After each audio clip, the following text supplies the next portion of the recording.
Tests on samples in France's possession show that sarin gas has been used in Syria. That announcement made by French Foreign Minister Laurent Fabius on Tuesday. The foreign minister added that the results they have show the presence of sarin in the samples that are in our possession.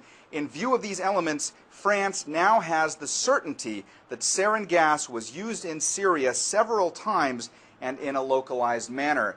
Now, the foreign minister gave a press conference later in the day in which he said in at least one instance that the French government does blame the al-Assad regime for having used sarin gas. Here's more of what the foreign minister had to say about that point.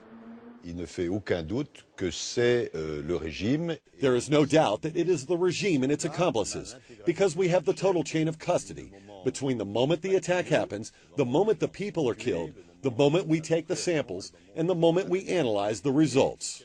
Mr. Fabius added that it would be unacceptable for the perpetrators of this crime to go unpunished. Now, these latest claims about chemical weaponry being used in Syria come amidst conflicting claims. The past few months, not only have the Syrian regime blamed the rebels for having used chemical weapons, the rebels have also blamed the Syrian regime on many occasions for having used chemical weapons. And we've heard from other governments. The United States at one point had said that there was strong evidence to suggest that Syria had used chemical weapons. They said that no chain of custody had been established.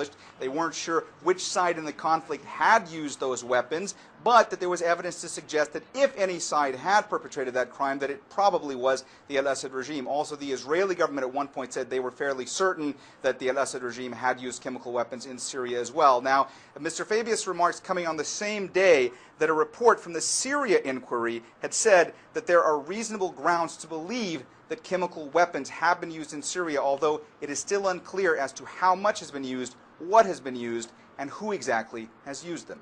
Mohammed Jamjoom, CNN, Beirut.